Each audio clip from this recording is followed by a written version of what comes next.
Hello, hello mga kamamshi. Nakauwi na kami. Nandito na kami sa bahay. So, may kinuha ako na halaman nito kasi namamatay siya doon. Transfer ko mga kamamshi. Dito ko ilagay. Hindi kasi siya naaarawan kaya siguro na ano siya, parang namamatay.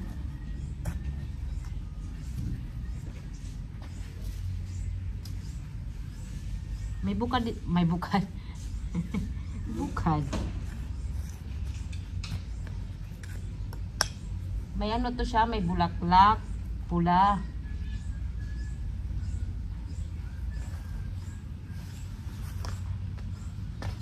Init pa naman, oy.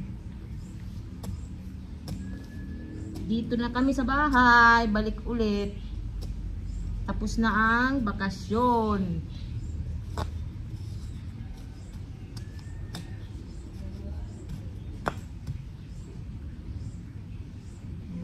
Tutumba. Papalagyan ko na lang to kay Papa ng kahoy.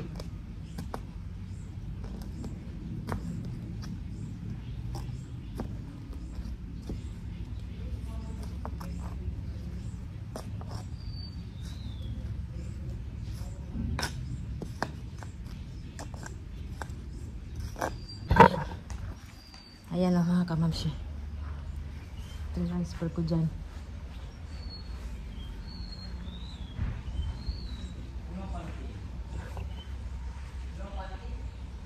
Tingnan natin kung mabuhay.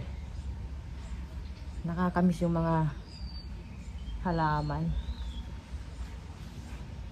Pakita ko sa inyo mga kamamsi. Ayan o, may papaya kami na tanim na. Ayan o. Itong mga papaya na ito, yung may nabili ako ng mga papaya, yung buto. Tinapin ko doon sa may plant box. Tumubo mga kamamsi. Kaya ayan na o. Pinatanim ko kay Papa. Init, uy. Tapos, ano pala, may ano ba yan? Libas, mga kamamsi. Ang tawag sa amin, libas. Ayun, oh. Yung dahon na maasim. Maganda sa, ano, tinola, na isda, hipon. Nabuhay na rin kasi yan na yung pinakahuli, eh. Maraming si Papang tinanim. Namamatay. So, ayan. Pinakalas na. Nabuhay. Ito rin mga kamamsi, mga ano ito. Bulaklak. Itong halaman na ito, ang bulaklak niyan, pula. Tapos may ano na rin kami, may dilaw. Tapos ito, oh. Orange pala ito mga kamamsi. Akala ko yellow. Maganda. So, pag marami na ang bulaklak nito, kukuha ako ng mga ano nito, buto, para dumami sila. Hindi kami mawalan. Kasi, ang ganitong halaman, bubulaklak yan, tapos pagkatapos, maano na siya, mamatay. Pero yung mga buto, nahuhulog, tumutubo naman.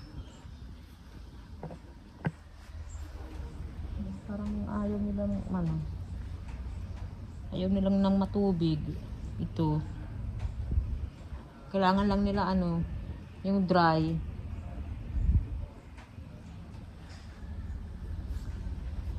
And ito na nga, oh, ito yung nabili ko. Transfer namin dito. Maganda naman. Tapos yung isang ano namin, bougainvillea, ayan. Hindi ko pa alam kung saan ko ilalagay yan, mga kamamsi. Pero okay naman din dyan, oh. At least may bulaklak, diba? Tapos yung mga...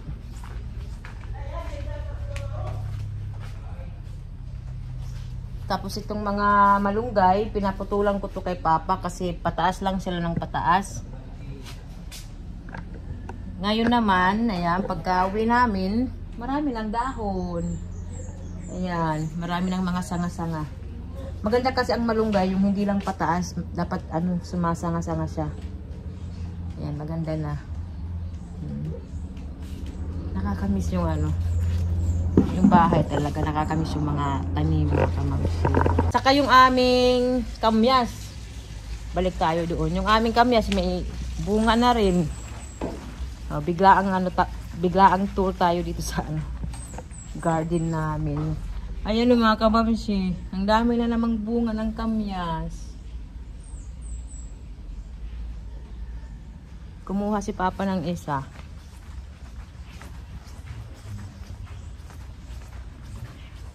Ito pa nga, hindi ko pa naasikaso. Ayan, Nabili ko yan nung bago kami pumunta ng Boracay. Hindi ko pa na aasikaso hanggang ngayon, mga kamamsi. At saka, may kwento ako sa inyo. Nung huling gabi namin sa Boracay, nako, sumama yung pakiramdam ni Daddy Marco kasi may nakain siya na hindi maganda. Nag-order kasi siya ng, clam chowder, mga kamamsi. Yan ang kinain niya.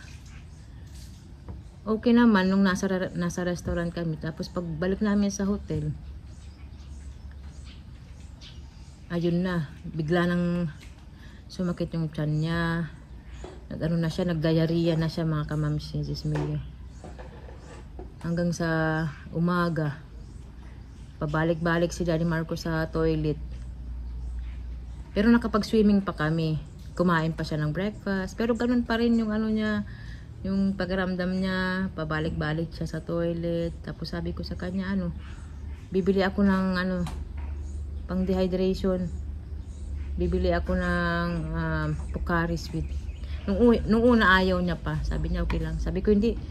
Kasi parang mahina na si Daddy Marco. Sabi ko hindi. Bibili ako ng Pocari Sweet.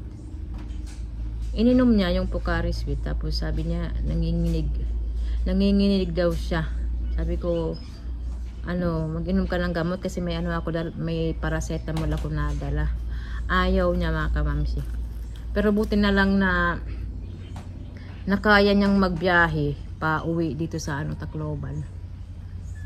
Pero nung nasa airport naman kami, panay siya sinok hanggang sa pag-uwi namin, mga kamamsi. Sinok si Daddy Marco. Sabi ko mag-inom ng tubig, ayaw uminom. Yan ang mahirap kay Daddy Marco pag pag may nararamdaman siya. Pag sasabihan mo siya na inom ng ganito, gamot. Yan, helicopter. Pag uminom ng gamot, sabi ko inom ng gamot, ayaw. Inom ng tubig, ayaw. Yan. Hinahayaan ko na lang, mga kamamsi. Hanggang ngayon hindi pa maganda yung niya, pakiramdam. Pero hindi na siya nagdadayarya, wala na. Pero hindi lang maganda yung pakiramdam niya. Sabi ko sa kanya, wag na mag-order ng mga ganyan-ganyan na clam chowder. Ang clam chowder pa naman yan. Delikado ba kainin? Kasi yan ang pagkain na food poison. Lalo na pag hindi fresh yung yung clam or yung pagkakaluto hindi maayos, diba, mga kamamsi? Ako nga nung nasa Boracay ako, hindi ako nagkain-kain ng mga seafoods. Talaga ako, nag-iingat na kahit sanay na ako sa mga seafoods na yan. Pero ang Daddy Marco, lamon lang ng mga seafoods. Sige, hinayaan ko lang dahil gusto niya magkain si Daddy Marco ng mga mga shell. Pusit. Ako hindi ako kumain ng seafood nung nasa Boracay ako Kasi kumakain din naman ako dito ng seafood dito sa Tacloban. May dagat din naman dito.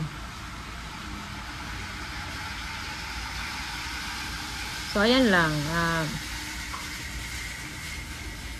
Thank you Lord na kami dito, nakauwi ng maayos kahit na may nararamdaman si Daddy Marco. Ako naman, mga kamamsi, inubo ako pagka uwi namin.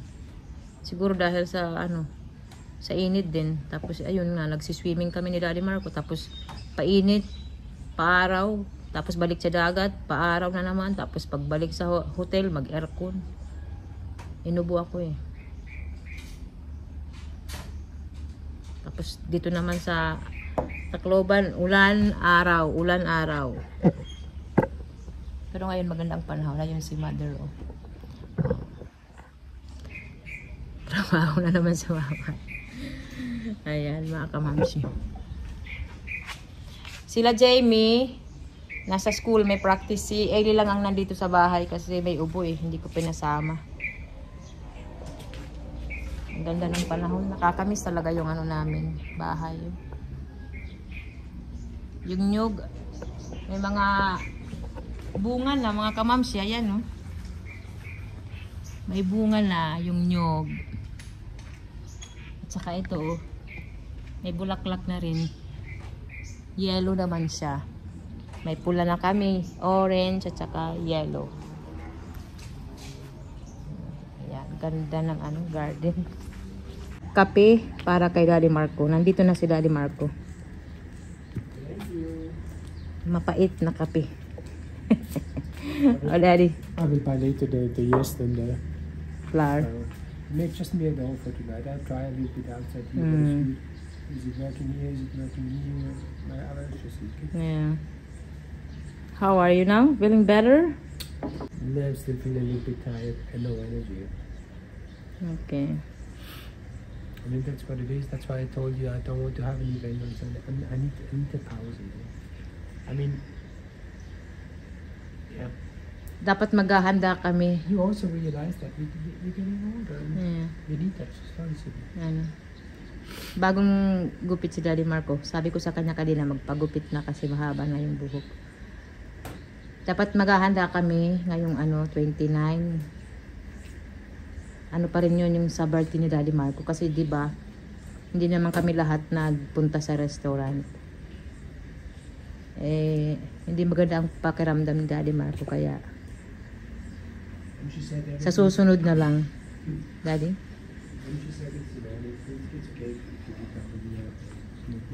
I mean, it's the last day. Okay. Hopefully. Tomorrow I go out at 6, huh? Yeah.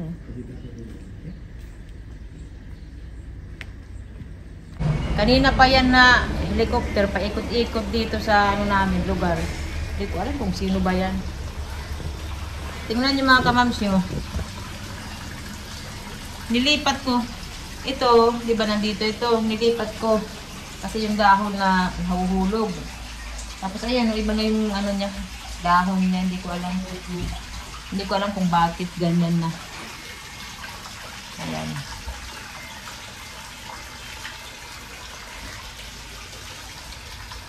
Nahuhulog kasi yung dahon doon sa fountain, madumi. Si Ellie, ayan o. Wala sa mood si Ellie. No! Inaaway ako. Giginataan si Mama. Ayan o, itong aming snack. Ano to, kamote, gabi, malagkit na bigas, at saka sago. Ayan.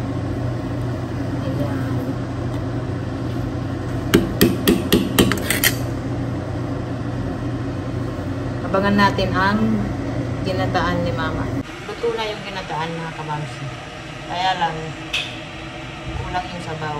Tumubo ng tumubo kasi maraming sago at saka malagkit na bigas. Pero okay lang yan. Tara, kain tayo, mag-snack.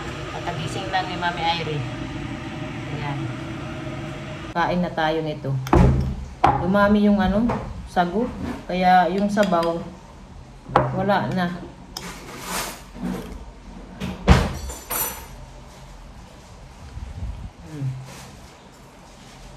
Masarap siya. Nakalimutan kong sabihan si Mama na huwag ubusin ang sago kasi ang sago tumutubo talaga. Pero masarap. Kumain na sila Mama. Nakatulog kasi ako.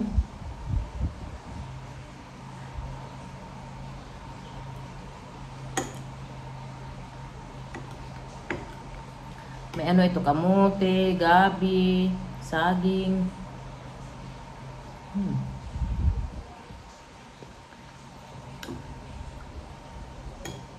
Masarap.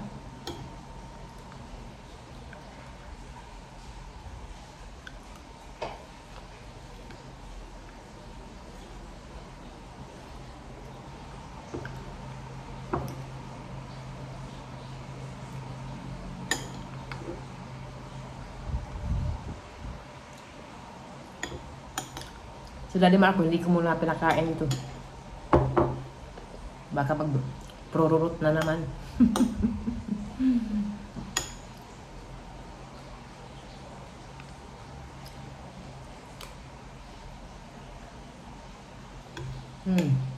Masarap yung gabi.